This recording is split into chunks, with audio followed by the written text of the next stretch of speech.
Et direction l'Algérie ce matin, la classe politique face à son examen de conscience. Dissolution de l'Assemblée nationale, remaniement ministériel, libération de dizaines de militants. Abdelmejid Tebboune a annoncé d'importants changements jeudi 18 février.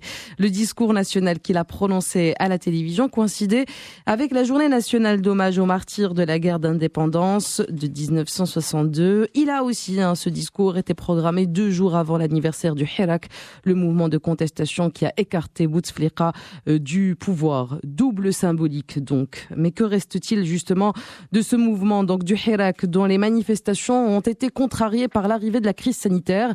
Officiellement, car tous les médias sont unanimes, le Covid et la Libye idéal pour museler l'opposition dans la rue, mais aussi dans les médias.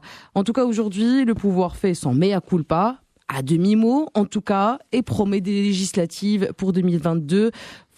Faut-il s'attendre à ce que ces promesses soient tenues? Eh bien, on pose la question ce matin à nos chroniqueurs. Je commence par vous, peut-être Talal Shakir. Alors que l'Algérie traverse une crise économique et sociale sans précédent, crise aggravée, on le sait, par le Covid-19, le président tente de sauver son mandat, estime de nombreux supports de presse du pays, de supports de journaux, on va dire, algériens. Il a même, écoutez bien, il a même qualifié le Hirak de mouvement, je le cite, original et béni. Pensez-vous que l'opération Com est réussie et que le mouvement de contestation va désormais s'apaiser? Oui, il traite la population algérienne de stupide, tout simplement. C'est de la stupidité. On prend les gens pour ce qu'ils ne sont pas. Il y a un mouvement de 2 années quand même qui a mobilisé des millions de personnes qui revendiquaient des choses parfaitement légitimes, à savoir tout simplement une réponse à une crise sociale sans précédent, une réponse à une crise économique, une réponse à une dégradation des conditions de vie des jeunes en Algérie, et surtout une réponse à l'autisme que fait volontairement le gouvernement algérien. Il y a eu bien sûr un Hirak pour déloger un président diminué, malade, fatigué, Bouteflika, et le Hirak se poursuivait même alors qu'un nouveau président arrive, apparemment tout autant malade. Il a disparu du pouvoir pendant presque 5 à 6 mois sans beaucoup d'explications. Et donc les Algériens sont restés dans une interrogation totale. Bien entendu, aujourd'hui, la proposition qu'ils pouvaient faire, et puis il n'y a pas d'autres propositions, c'était même classique et prévisible, eh bien des élections anticipées. Il faut savoir qu'en Algérie, les élections se suivent et se ressemblent beaucoup, puisque en 2002, victoire, bien, je ne cite même pas les années antérieures, 2002 victoire du FLN, 199 sièges, 2007 victoire du FLN, 136 sièges, 2012 victoire du FLN, 221 sièges, 2017 victoire, on change pas une équipe qui a du FLN. Donc le FLN, bien sûr, rafle la mise à chaque fois, et le FLN, on sait très bien qui c'est. C'est un groupe de militaires qui s'accapare les données économiques, qui s'accapare la vie tout simplement sociale, économique, financière, monétaire en Algérie. Donc situation d'essoufflement économique, faut le savoir aussi, l'Algérie perd beaucoup de dollars au niveau du marché pétrolier. Le pétrole ayant chuté, il a entraîné avec lui les recettes pétrolières algériennes. Le dinar algérien s'est déprécié de 40%. Une crise sociale sans précédent avec un dégoût des jeunes.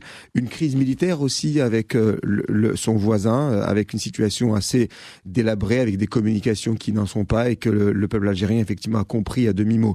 Et surtout, dernière en date, eh bien un humour flasque et très bas pour toucher à une personnalité bien sûr publique. On est dans une situation où l'Algérie quelque part veut s'accrocher à ce qu'elle peut pour sauver son tableau. Situation délicate, et il me semble que bien sûr le Covid a donné un petit peu de chance et de temps au pouvoir algérien, mais il y a eu un geste aussi, il y a eu la libération de Rachid Nqaz, il y a eu pas mal de journalistes qui ont été libérés. C'est un geste, de toute façon il n'a pas d'autre choix que de faire ça pour ne pas avoir une colère suite au second anniversaire aujourd'hui. Donc en tout cas, situation qui n'augure rien de bon, avec un essoufflement global et général. Et dommage que l'Algérie continue à courir tête baissée vers le mur, tout simplement, puisque les conditions, et je conclue là-dessus, économiques, sociales, fiscales, militaires sont déplorables. Dommage que les dirigeants ne voient pas d'abord dans la fraîcheur politique une solution. Il y a beaucoup de partis politiques en Algérie qui souhaiteraient aussi avoir une rotation du pouvoir. Et puis ensuite, les voisins, en tout cas, les voisins maghrébins auraient pu apporter pas mal de solutions. Un voisin, en tout cas, sur l'Ouest qui avance, qui progresse et qui peut tendre la main pour essayer de voir ensemble une politique commune. Mais malheureusement, l'Algérie ne le voit pas de cet œil. Vous avez parlé du Maroc en commentant la situation interne en Algérie. Vous nous direz tout à l'heure si vous estimez que justement les tensions entre notre pays et l'Algérie justifient les agissements aujourd'hui du président algérien. En tout cas, le président algérien a annoncé la libération de dizaines de détenus du Hirak. Il a dissous le Parlement alors qu'il y avait la majorité. En externe, il est bien adoubé par la France de Macron qui lui propose un partenariat plus vivace. Peut-on donc vraiment dire qu'il est sur un siège éjectable ? Alors, je ne sais pas s'il est sur un siège éjectable, mais il tente de toute façon de s'accrocher à ce qui lui reste, on va dire, pour avoir peut-être c'est une illusion, mais au moins pour essayer d'affirmer une sorte de cadence de tempo. C'est-à-dire que depuis quand même 1 an et demi, 2 ans, le rythme lui échappe un peu. Donc d'abord parce que le Hirak ne s'est pas arrêté après sa nomination. En plus, il y a eu il a été totalement décrié vu le faible taux de participation. Il a essayé après, même en étant loin de l'Algérie, de déclencher cette réforme constitutionnelle qui a quand même enregistré un taux d'abstention qui est historiquement bas. 25% seulement de personnes se sont déplacées. Un référendum, c'était en novembre dernier. Voilà. Tout à fait, pour la révision constitutionnelle. Référendum qui d'ailleurs a été confirmé par ce même Parlement qu'il dissout aujourd'hui. Donc voilà, il a eu plusieurs tentatives pour essayer on va dire, d'inscrire un certain tempo, de dire voilà, je suis encore là, même en n'étant pas là physiquement, mais quelque part il y a une certaine maîtrise de ce qui se passe en Algérie. Alors certes, effectivement, la crise du Covid a permis que les gens n'aient plus le droit d'aller manifester dans la rue, etc. Par contre, ce que ça a enclenché aussi, c'est ces vagues d'arrestations dont on entend parler. Et ce qu'il essaie aujourd'hui de faire, c'est d'enclencher ces élections anticipées dont il a déjà parlé d'ailleurs. Donc, au lieu que les élections ont lieu en 2022, elles auront lieu probablement, donc il n'a pas encore donné la date, mais ce serait selon les plusieurs personnes de son entourage plutôt dans les environs de juin, donc dans 3 à 4 mois. Et par contre, d'ici là, qu'est-ce qui va se passer ? Est-ce qu'il va y avoir des décisions qui vont être entérinées par décret présidentiel ? Lui, quand il va vouloir se présenter aux législatives, quel parti va le porter, sachant qu'il a quand même un peu coupé les ponts avec le FLN, etc.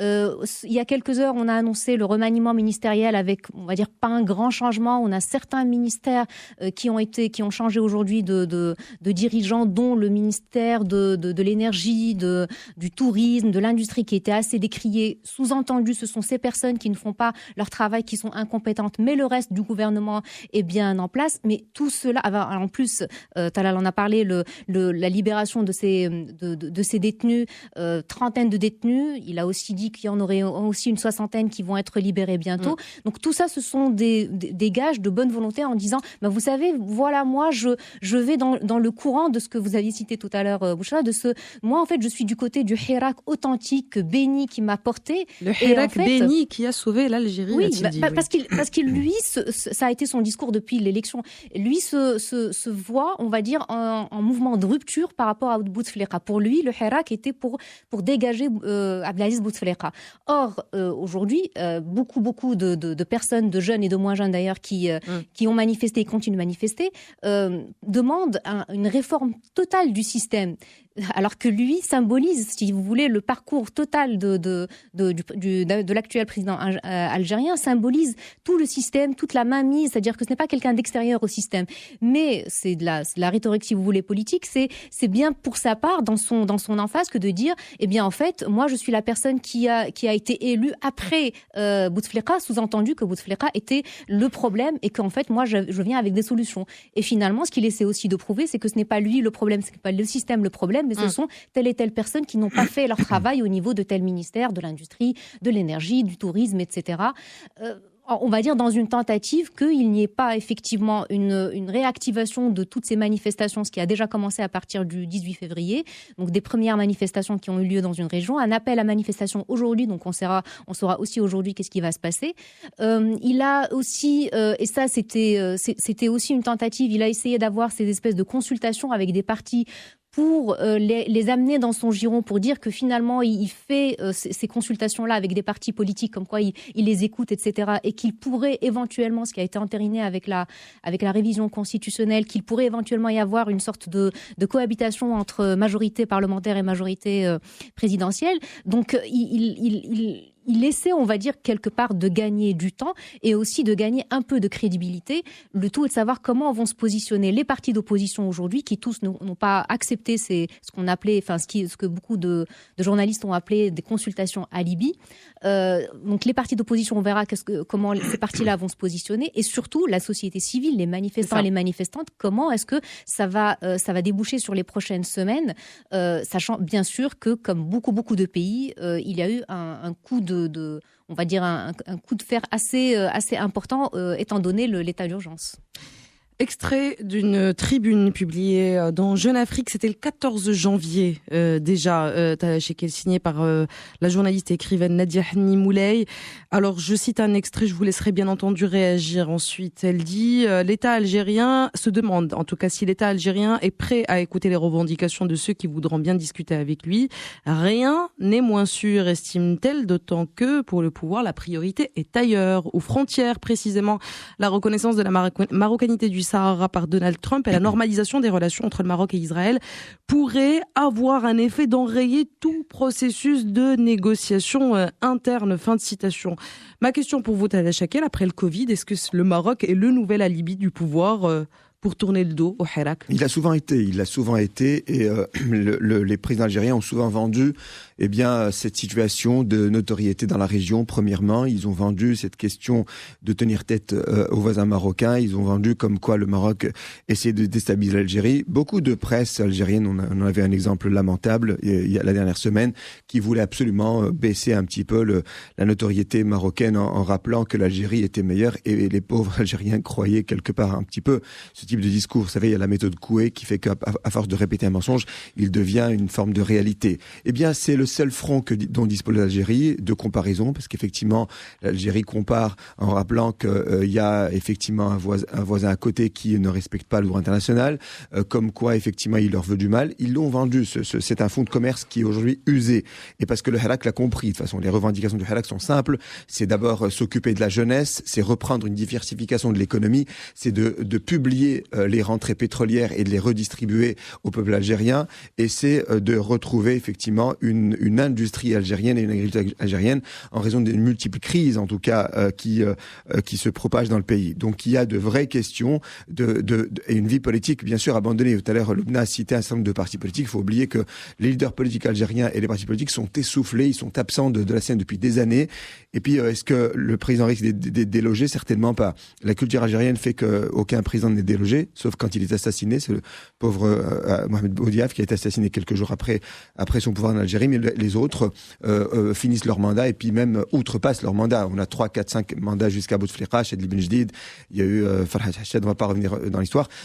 Juste une parenthèse, sur la dernière révision constitutionnelle, justement, le nombre de mandats était limité à 2. C'était l'un des gages justement qu'a proposé le président actuel. De toute façon, le président actuel ne fait que souffler sa première bougie, donc il en a encore pour une année, mais il doit répondre au Hirak. Et le Hirak est très simple. Vous savez, la situation Covid dans l'Algérie n'est pas catastrophique. Ils sont à 2900 morts, ce qui est un chiffre moyen par rapport à toute l'Afrique. Je pense que ce n'est pas le Covid qui va empêcher le Hirak de reprendre si jamais il y a un mécontentement. Oui, mais les autorités ont choisi justement le Covid comme alibi pour empêcher tout rassemblement, toute manifestation. Ils ont choisi le Covid et la matraque. Faut pas oublier, pas que ça. Oui, pour procéder en effet à des arrestations en masse. Sauf que le problème, c'est que s'il se met à libérer une soixantaine de détenus, il va pas non plus les remettre en prison, parce que ce sont les mêmes qui vont ressortir. Donc, en premier lieu, il va y avoir effectivement une mobilisation. Donc, quelle sera l'attitude du pouvoir? J'ai cité la France aussi tout à l'heure. La France se prosterne par rapport à l'Algérie. La France ne regarde pas du tout l'Algérie de cette façon-là. Elle regarde le pétrole algérien, les entreprises au niveau d'Anenemas au sud de l'Algérie. Elle regarde aussi la forme de collaboration un peu terroriste, si vous voulez, sur la question sécuritaire. Elle regarde aussi et surtout le pardon et les excuses que la France ne veut pas faire à l'Algérie. Donc c'est un dossier très compliqué. La France n'est pas neutre quand elle regarde l'Algérie, donc il ne faut pas juger la posture de la France par rapport à ce pays-là. Je pense que la France a connu déjà beaucoup de difficultés avec l'Algérie. Est-ce que la France est neutre par rapport à l'Afrique tout entière? C'est aussi jamais, la non, question. Mais, voilà. Loin de là, la France-Afrique le dit parfaitement, oui. Mais surtout pas l'Algérie, parce que l'Algérie est une manne pétrolière très importante avec le Gabon. Donc aujourd'hui, on ne doit pas prendre la réaction française comme étant un critère, en tout cas, d'évaluation. L'Algérie aujourd'hui est dans une situation assez délicate. Elle vit son nouveau printemps arabe quelque part, ou elle vit tout simplement son printemps arabe qu'elle n'a pas vécu en 2011, à l'époque de Bouteflika, à l'époque où il y avait d'autres mesures qui avaient été prises, pas suffisantes. Mais en tout cas, aujourd'hui, il faut bien comprendre que le modèle, d'ailleurs, le modèle algérien est un modèle aujourd'hui bâtard, parce qu'il n'est ni soviétique ni libéral. L'Algérie sort un petit peu, veut sortir du socialisme avec Moscou qui la lâche un petit peu, et elle veut essayer de retrouver les bras de Washington. Donc le modèle Moscou est hybride. La lâche un petit peu dans quel sens? Sur un plan militaire déjà, parce que Moscou vend des armes militaires aussi à des pays voisins. Donc là, on est dans une concurrence sur un plan du marché des armes. Et puis ce qui n'est pas nouveau, enfin c'est nouveau par contre. Des pays voisins n'ont jamais acheté des armes soviétiques ou russes et autre chose. Oui, mais le pragmatisme, on va dire, russe n'est pas nouveau. Bien sûr, le réalisme russe, effectivement, il est resté le même. Et puis, par contre, ce qu'il faut voir, c'est que la Russie, aujourd'hui, souhaite frapper à d'autres portes que l'Algérie. Donc, elle n'a pas à tenir un discours algéro-algérien, elle va tenir un discours africain, et la Russie a besoin, en tout cas, d'un pays comme le Maroc pour s'ouvrir sur l'Afrique. C'est une autre question, effectivement. Donc, le pouvoir algérien, aujourd'hui, a 3 défis extrêmement important à relever. D'abord, sa monnaie qui se déprécie, qui ronge le pouvoir d'achat des Algériens, une baisse de 40% du dinar, il faut bien le rappeler. Deuxième point, c'est l'endettement du pays qui reprend de plus belle, puisque le pétrole aujourd'hui est à un cours qui ne répond pas aux doléances algériennes, et socialement un pays qui gronde et une jeunesse qui est effectivement désespérée. Donc ce sont 3 gros problèmes, 3 ingrédients qui suffisent pour mettre le feu, en tout cas, à la marmite effectivement algérienne. Un de nos auditeurs, Ahmed, nous dit que les manifestations pro-Hirak visent implicitement l'armée qui détient le pouvoir de démettre ou de maintenir le président. La dissolution du Parlement n'est qu'une tentative destinée à calmer la rue en attendant que les généraux trouvent un autre remède palliatif, comme ce fut le cas du temps de Abdelaziz Bouteflika. Je reste sur le Maroc. Loubna Serraj, est-ce que les tensions avec notre pays interfèrent cette fois-ci précisément dans les agissements politiques en interne en Algérie? Non, je ne pense pas, parce que les interférences qu'il y a entre le Maroc et l'Algérie ne sont pas vraiment du fait, enfin, ne sont pas du tout du fait du peuple algérien. On va dire que c'est un vieux conflit qui est exacerbé et qui a été exacerbé en décembre avec la reconnaissance du Sahara marocain par les États-Unis. Donc c'était une réaction qui était assez attendue. Aussi, ce dont tu as fait allusion tout à l'heure, Talal, par rapport à ces sarcasmes, etc. Là aussi, c'était peut-être connu, et peut-être que la meilleure réponse est justement de ne pas trop y prêter attention. Maintenant, je reviens par rapport à ce qui a été dit tout à l'heure par rapport à la France et à la réaction. À mon sens, la meilleure réaction que devrait avoir la France, c'est justement de ne pas s'en mêler. Ça a d'ailleurs été l'une des principales revendications des manifestants et des manifestantes en 2019. On a tous et toutes vu ces pancartes qui disaient juste laissez-nous faire notre propre révolution, notre propre manifestation. Surtout ne vous impliquez pas là-dedans, parce que effectivement ce n'est pas à la France, quand bien même elle ne serait pas l'ancien colonisateur, de venir dire au peuple algérien comment faire et comment reprendre en main ses institutions. Et effectivement, aujourd'hui, ce qui se passe, c'est que malgré tous ces gages, alors la dissolution du Parlement, sachant que beaucoup de membres du Parlement ont des affaires de corruption qui traînent sur le dos, on a des histoires d'achat de sièges, on a des histoires de corruption beaucoup plus massives. Donc c'est un gage qui dit, vous voyez, en fait, finalement, effectivement, tout ce monde-là est pourri, et moi, je suis là parce que je suis président et je suis au-dessus de tout ça. Ça n'a vraisemblablement pas l'air de calmer grand monde, vu que des manifestations des appels à manifestation sont encore enclenchés.